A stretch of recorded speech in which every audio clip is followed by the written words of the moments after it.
Be Obsessed or Be Average by Grant Cardone. Picture this. A 25-year-old guy shows up at his mom's doorstep one weekend, and he's an absolute mess. We're talking financially broke, emotionally shattered, spiritually bankrupt. He's slurring his words, his body heavy with the weight of drugs he's been using to numb the pain of a life he can't stand. His mother, the one person who's loved him through everything, looks at him with this mixture of heartbreak and pure exhaustion. And then she drops the hammer, "Don't come around here anymore until you get your life together." For most people, that's game over, the final nail in the coffin. But for this guy, it was actually the launching pad. That moment of hitting absolute rock bottom became the solid ground he needed to push off from. That young man was Grant Cardone, and his journey from broken, drug-addicted 25-year-old to globally recognized business titan with an empire worth hundreds of millions?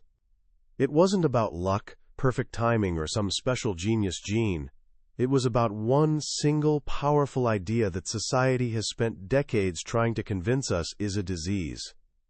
That idea? Obsession. Today we're diving into his explosive book, Be Obsessed or Be Average. This isn't your typical business book with charts and spreadsheets.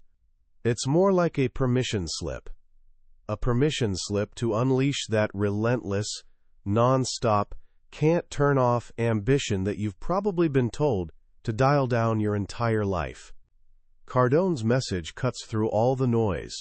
That gnawing feeling you have that you're capable of more, that voice whispering that average is your personal nightmare? That's not a character flaw, it's actually your superpower. By the end of our time together, you'll understand the secret mindset that separates the titans of industry from people who just coast through life. You'll learn how to take what the world calls an addictive personality and transform it into rocket fuel. And you'll get the tools to stop wrestling with your own ambition and start channeling it, so you can build the life you were actually meant to live. This is the story of how obsession can save your life, just like it saved his. Let's kick things off with a foundational truth that Grant Cardone builds his entire philosophy on. Most of us grow up with a certain script about success in life. We're taught to be grateful for what we have, not to be too greedy, to seek balance, and to settle comfortably into that middle-class sweet spot. It's a well-intentioned narrative, passed down like a family recipe from one generation to the next. Cardone lived this script firsthand, and it nearly destroyed him. His father was an ambitious guy, obsessed with providing for his family and chasing the American dream, and for a while he nailed it. He bought his family this gorgeous home on a lakefront property, proof that they'd made it. But just a year and a half later, tragedy struck like lightning. His father died suddenly, leaving his mother a widow with 5 kids and a scarcity mindset forged during the Great Depression. Overnight, the dream collapsed like a house of cards. The beautiful lakefront home was sold, and the family squeezed into a tiny brick house in the city. The family obsession shifted from abundance to survival mode. His mother, desperate to protect her children, was constantly clipping coupons, worrying about every expense, and reminding them to be grateful for their middle-class life, because so many others had it worse. But young Grant, this didn't sit right with him. He wasn't grateful, he was angry. He saw the middle class not as some safe harbor, but as a trap. A life lived in constant, low-grade anxiety, always just one emergency away from disaster. At 16, he made a vow to his mother that would shape his entire life. "When I grow up, I'm going to get rich, so I never have to worry about money. And when I do, I'm going to help a lot of people." Here's the first critical lesson. The world will absolutely try to sell you on the safety of average. It'll tell you that your big dreams are unrealistic, that your ambition is basically greed in disguise. But Cardone argues that average is actually a failing formula. He points to studies showing that the vast majority of Americans, many with solid middle-class incomes, are living paycheck to paycheck, drowning in debt, and completely disengaged from their jobs. Average, he says, isn't safe. It's actually the most dangerous place you can be. Now, here's where things get interesting. What happens when you've got this burning fire inside you, this obsession for something more, but the world keeps telling you to extinguish it. For Cardone, the result was catastrophic. Unable to channel his ambition into something productive, he redirected it towards something destructive. He fell in with the wrong crowd, and by 19, he had a massive, daily drug problem. He graduated college with an accounting degree he never planned to use, and $40,000 in debt hanging around his neck like an anchor. He was the family's black sheep, the one everyone worried about. He had taken his natural, powerful drive, his obsession, and because he denied its true purpose, it twisted into a force that nearly killed him. This brings us to the core of his message. You're going to be obsessed with something. The only question is whether that obsession builds you up or tears you down. When you resist your call to greatness, that powerful energy has to go somewhere. For him, it went into drugs.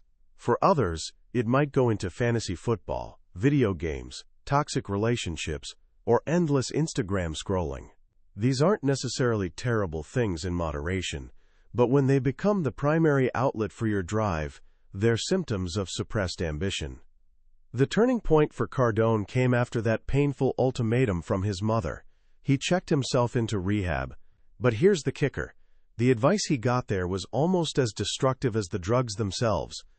A counselor looked him in the eye and said, "You'll never make it. You have an addictive personality. The most successful thing you can do with your life at this point is never use again. Drop all your grandiose ideas of money, fame, and success." Let that sink in for a moment. He was told that his core personality, his drive, was essentially a disease he could never recover from. He was told to think small for the rest of his life. But as he walked out of that treatment center, he made a radically different choice. He decided to embrace that, quote, addictive personality the counselor had warned him about. He decided to weaponize it. He went back to his tiny apartment, grabbed a piece of paper, and started writing down his new life. Not his past, not his problems, but his future. He wrote about becoming a master salesperson, about writing books, about making his family proud, and about becoming wealthy so he could help others. He gave himself permission, for the first time in his life, to be fully and unapologetically obsessed with success. He decided to throw himself completely into his dead-end job at a car dealership. He showed up an hour early and stayed late. He spent hundreds of hours studying his craft, watching sales training videos, and listening to self-improvement tapes until the cassettes practically wore out. He redirected every ounce of energy he'd once poured into drugs, into becoming absolutely dominant at his job. Within months, he was the dealership's top salesperson. This is where we get to the practical heart of the book. It's not enough to just feel obsessed. You have to harness that obsession like electricity. And the way you do that is by mastering two fundamental principles: feed the beast and starve the doubt. Let's talk about feeding the beast. The beast is your obsession, your purpose, your collection of massive goals. Cardone says that what you pay attention to is what you get. If you focus on your problems, you'll manufacture more problems. If you focus on your potential, you'll expand your potential.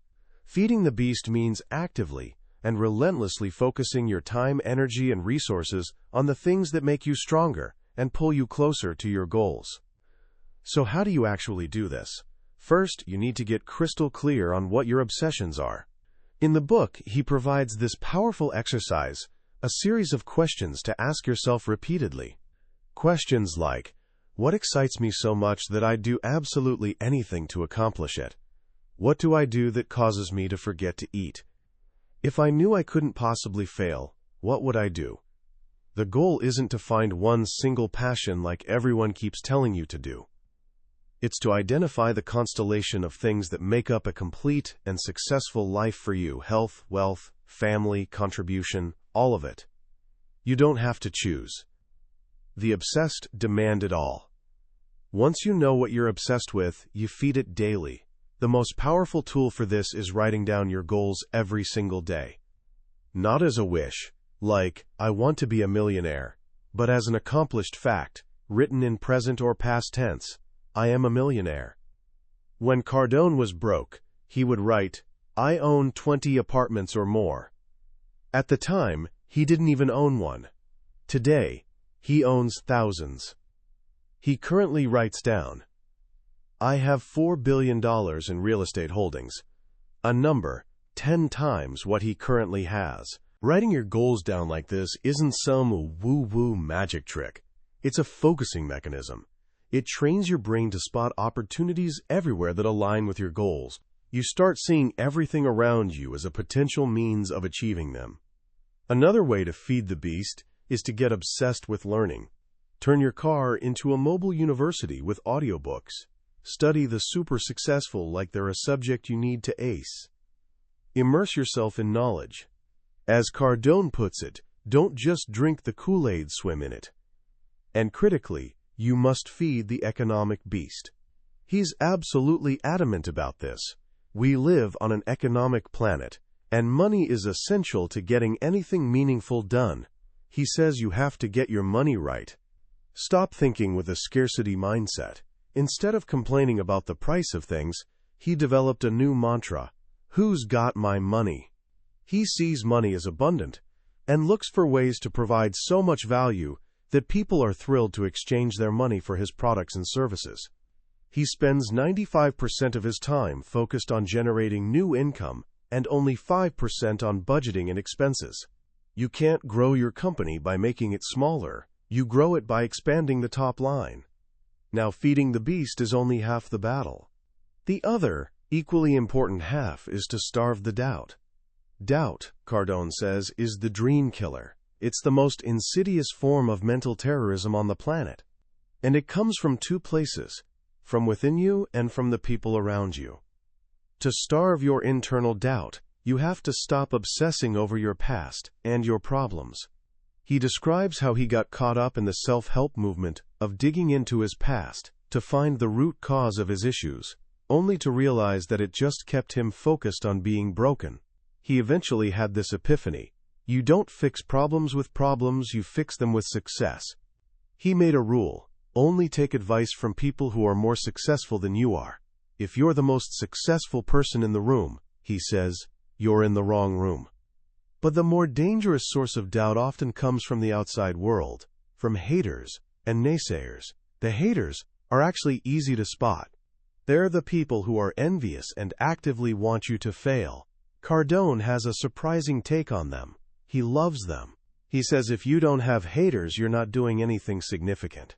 He sees haters as his best unpaid promoters, because when they talk about him, they're spreading his name and his brand for free. Love me or hate me, he says.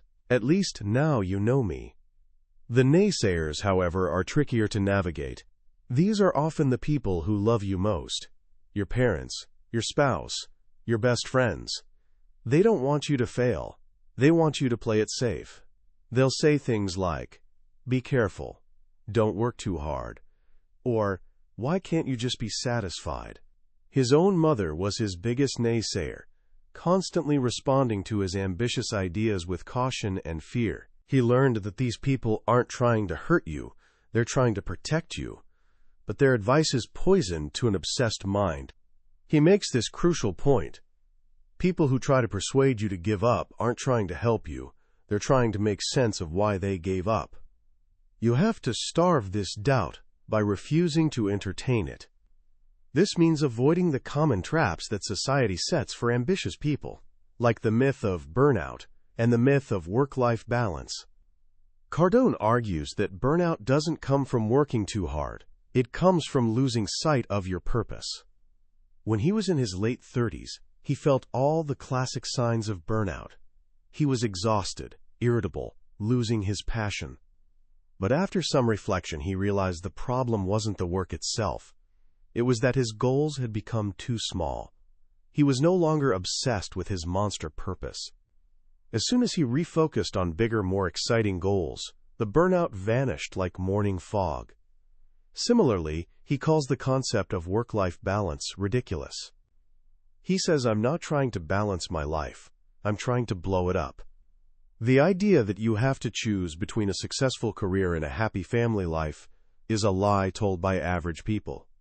The obsessed find a way to have it all, because their drive for success in one area actually fuels their success in all the others. Once you've learned to feed the beast and starve the doubt, the next step is to dominate. This doesn't mean dominating other people. It means dominating yourself and your space. You have to dominate your own thinking, your time, and your money. You have to become an authority in your field. A powerful example of this is his approach to social media. When it first emerged, experts told him he was posting too much. His own brother told him to tone it down. But Cardone looked at the sheer size of the internet and realized that too much was literally impossible. He wanted to dominate the conversation around sales, so he became a content factory, putting out thousands of videos and tens of thousands of posts. The result? His online presence exploded, reaching hundreds of millions of people. He didn't follow the rules. He dominated the space until his name became synonymous with sales. This mindset extends to how you treat your customers. The old saying is underpromise and overdeliver. Cardone says that's a lie. He believes in, quote, overpromise and overdeliver. He tells this story of how his business was struggling until he started making giant, seemingly impossible claims to his clients. He would walk into a business and say, "Let me talk to your salespeople for 30 minutes, and I guarantee I'll get you 6 deals by noon today." This wasn't about deception or being sleazy. It was about creating an obligation for himself to perform at a legendary level. Making a huge promise forced him and his team to rise to the occasion, and by delivering on those big promises, he built a reputation for getting incredible results. He says it's actually unethical to have a great product and not pitch it with the massive claims it deserves. To build this kind of dominating enterprise, you can't be a one-man show. You have to build an obsessed team. He points out that 75% of small businesses in America have no employees, and their average income is a measly $44,000 a year. That's not a business, it's a prison. For years, he made the same mistake, trying to do everything himself to keep expenses low. It was only when he started hiring people who shared his obsessed mentality that his business truly scaled. He looks for people who are willing to do whatever it takes, who are motivated by the opportunity more than the starting salary. He tells the story of his graphics guy, Paul, who said, "Don't pay me anything, let me just prove myself." He was hired on the spot and is now a top earner. Finally, the entire philosophy is held together by one last crucial ingredient: persistence. Cardone shares this story from early in his business when he was completely beaten down. He was making hundreds of calls a day and getting rejected constantly. He was out of money and on the verge of quitting. Sitting alone at lunch, he asked for a sign, anything to tell him whether to quit or keep pushing. Driving home, he saw a license plate from Salt Lake City, a place he'd never been. He took it as his sign. He went back to his office and spent the next 3 days cold calling businesses in Salt Lake City. He flew there, and in 2 weeks, he made more money than he had in the previous 2 years. It was his miracle moment. Was the license plate actually a miracle? No. The miracle was that he refused to quit when every rational thought told him to. He persisted just a little bit longer than was reasonable. And that, Cardone concludes, is the ultimate secret. The difference between success and failure often comes down to staying in the game just a little longer than everyone else. Because most people quit right before the miracle happens.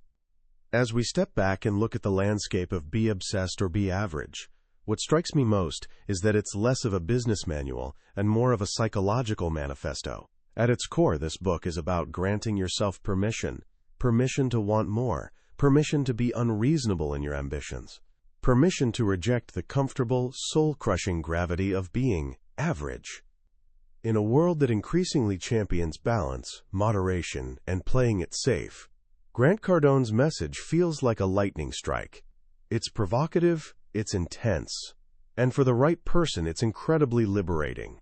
For a young person, especially someone with that fire in their belly, this book can feel like finding an instruction manual for a part of yourself you were taught to suppress.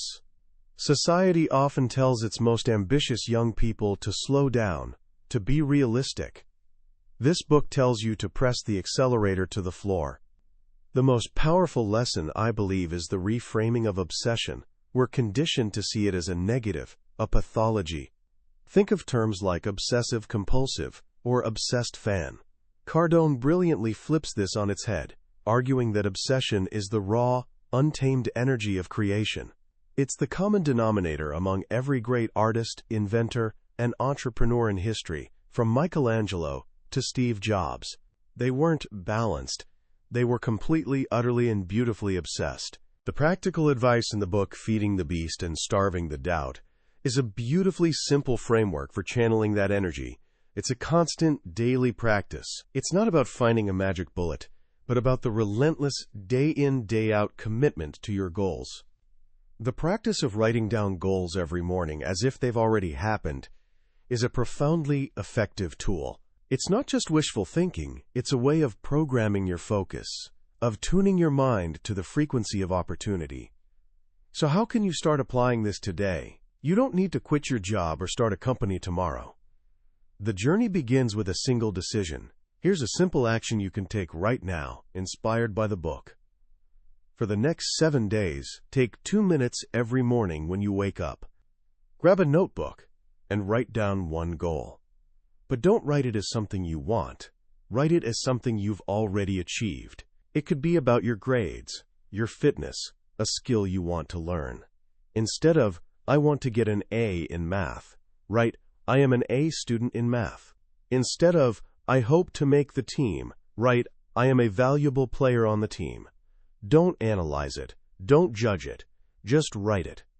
See what happens to your focus and your actions throughout the day.